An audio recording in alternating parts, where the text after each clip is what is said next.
So what's up mga ka-idol, magandang araw sa lahat. Magbabalik na naman si Harta Explorer mga ka-idol, no? At so yun mga ka-idol, bago ang lahat, kung bago ka pa lang sa channel na ito, please subscribe, like and share at pindutin ang notification bell para palagi kayo updated sa video yung i-upload natin.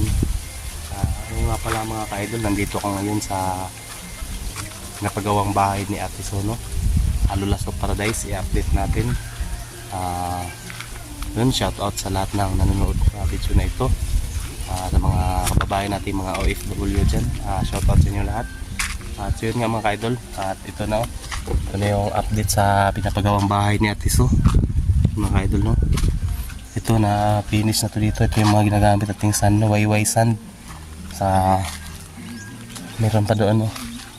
Yun, ito panambak pa to. Yan, ito mga ka-idol. Medyo halos ano na, patapos na yung sa trusses na lang yung kulang sa taas sa kabubong. Ito tapos na ito, na finish na, no?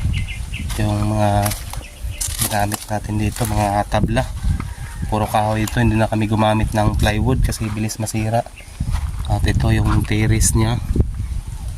Ito, bubuhusan to dito. Ito puro tambak ito lahat. Yan, tambak na lupa. Kasi kung nakikita nyo yung dating upload dito, video ko, nakikita nyo puro putik ito, putikan ito lahat.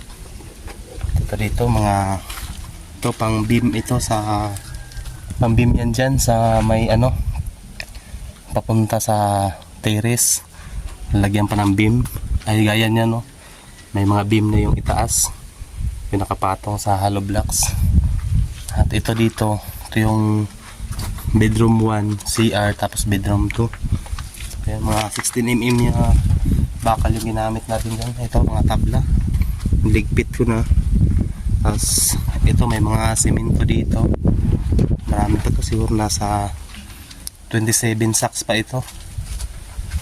Tapos dito, ito yung ginawa ng barracks. Ito mga ka-idol, kita ko sa inyo. Yung CR, septic tank. Ito, may mga tubo tayo dito, ilalagay dito yan sa fence. May gate din dito, medyo may mga damo-damo na mga ka-idol, no? Ito nga pala mga ka-idol, kaya hindi tayo nakapag-upload ng mga video dahil medyo na busy tayo dito. Pero ngayong medyo patapos na siya, siguro makapag tuloy-tuloy na tayo mag-explore. Ito mga tubo, ito mga kahoy, nandun may mga kahoy pa, oh. Ay, marami pa yun, puro tabla. Ito yung poste niya mga ka-idol. So malaki-laki itong bahay na ito. Ito yun, finish na rin to dito. Ibali yung likod na lang yung hindi pa. Ito may mga makapalinda mo mga ka-idol, oh. May tubig pa rin dito. So puro damo na dito, kailangan ng maisprehan. Tapos silipin natin yung loob mga ka-idol, no? Ito mga tabla, yung dami ito, pieces ng tabla ito. 60 pieces yung tabla. Nakikatin natin to dito. Ayan mga ka-idol, oh. Ito, binuhusan nila sa poste. Ginamit yun lahat ng tabla sa pagbuhos ng poste, saka sa beams. Yun, nakikita nyo may mga beams, saka may mga nakaabang na rin para sa wirings. Ito na siya, oh. Yan, ito yung mga inabang na para sa wirings. Meron dyan, may wirings. Ito may wirings din dito para sa outlet. Ito sa breaker, lahat na yan dyan, dito lagay lahat ng breaker. Tapos ito wirings sa mga outlet na ito. Ito mga outlet. Ito yung ano, ito yung living room dito. Tapos ito yung bedroom, dalawang outlet din dito. Ito, ayan. Tapos ito yung CR. May ito yung CR nya. Ito yung mga kahoy pa dito, may mga tubo rin, no? Hihita yung mga kaidol. Tapos yun, may mga outlet din dyan. Ito yung ano, parang nag letter L yung forma na salamin dyan. Tapos ito yung may labasan din dito, may pinto papunta sa terrace din to sa kabila. Ito yung bedroom to. May nakaabang na rin para sa wirings. Yun, sa 2, 3, 4 yun dito. Isa sa switch, tapos 3 outlets. Yan, nakikita nyo yung mga beam. May beam na sa taas para matibay talaga yung pundasyon nya. May mga wirings. Ito may ano din dito, tayo dito, may outlet din. Ito switch saka outlet. Ito outlet din ito para sa terrace sa labas, di ba?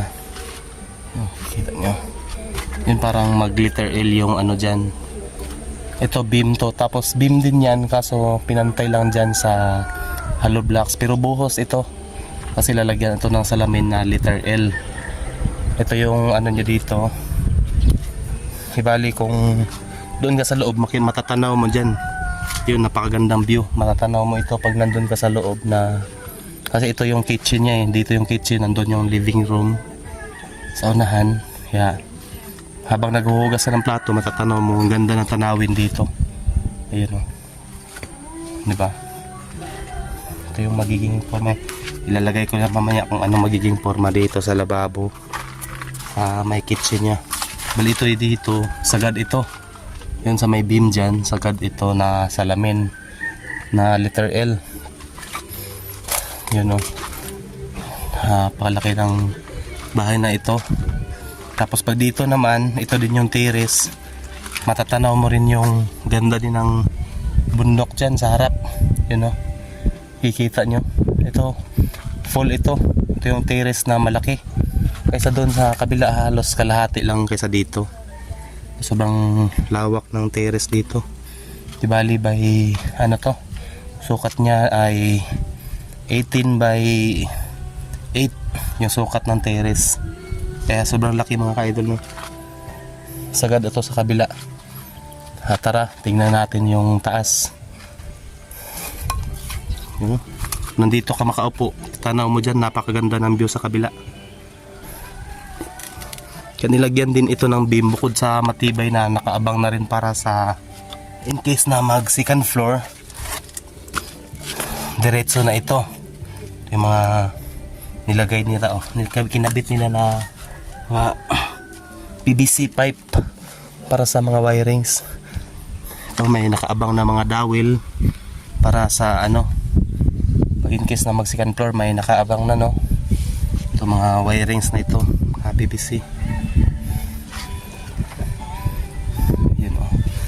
Ilan yan, oh. Diba? Dami. Ito, 16mm itong ginamit nila sa poste. Tapos yung sa dito na sa piling 10mm, halos magkadikit lang, diba? Kaya matibay talaga. Yun, oh.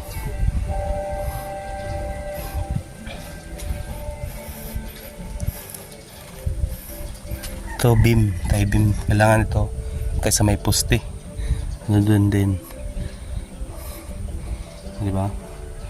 Napakalaki. Tapos pag nandito ka nakatingin, nakikita mo yan, yung ganda ng tanawin doon. Tapos napakatahimik dito mga ka-idol.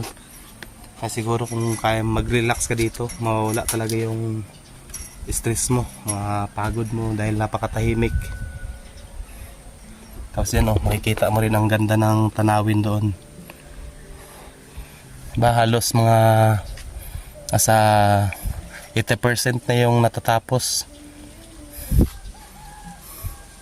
Kasi pagkatapos mabubungan ito lang pag tatrasis, tapos sabay na sa bubong, tapos finish na. Yun, wala nang ano. Tapos lagyan ng kisame. Kaya siguro mga nasa 80% na yung nagagawa dito. Ito yung daming kahoy na nagagamit dito mga kaidolo.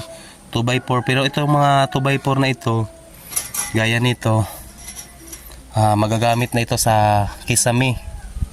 Yun ito, yung inaapakan ko. Magagamit nila ito sa pangkisame na ito.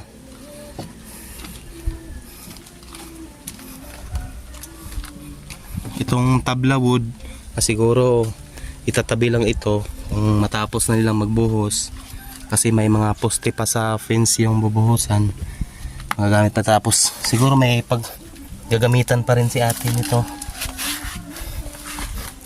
Kasi pag matapos itong bahay mga kaidol, makakapagtuloy-tuloy tayo mag-explore.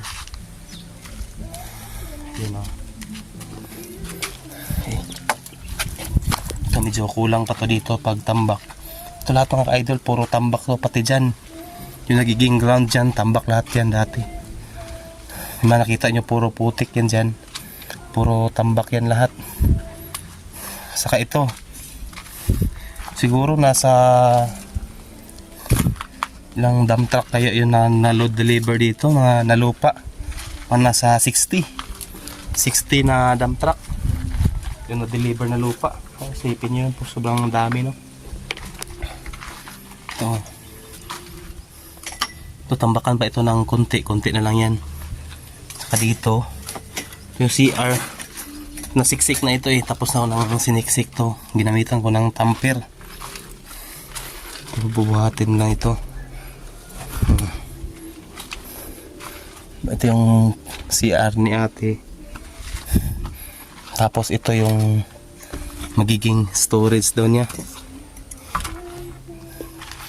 Storage kasi malaki ito. Pwede rin. Ito yung pwede rin kwarto, pwede rin storage kasi malaki. Di ba? Ito talaga mga ka-idol yung pinagandahan ko dito. Dalawa yung terrace niya, harap sa kalikod. Ito yan. Nakikita nyo kung dito kayo makaupo. Tanaw nyo yung bundok doon. Napakalaki. Napakaganda ng view. Napakatahimik. Yan. At yun nga mga ka-idol. Itong mga tabla wood na yan, marami pang paggagamitan yan gaya nito. Kailangan pang buhusan. Ito nagagamit din yun. Tapos yun yung mga poste. Kaya marami pang paggagamitan sa tabla no. Itong na to, pipe na yan, dito din yan sa fence din yan ilalagay. So kailangan to ng lalagyan pa ng cyclone. Yung ito, yung dito. Lalagyan pa ng cyclone. Kaya pag nandito ka sa loob, tanaw mo pa rin yung labas. Pero doon dahil may malapit na kapitbahay, pinasagad ni ate yung filing ng hollow blocks para hindi masyadong makikita sa kabila. Di ba?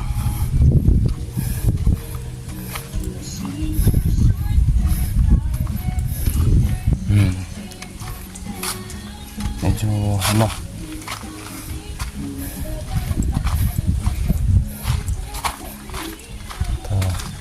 malapit na itong tapos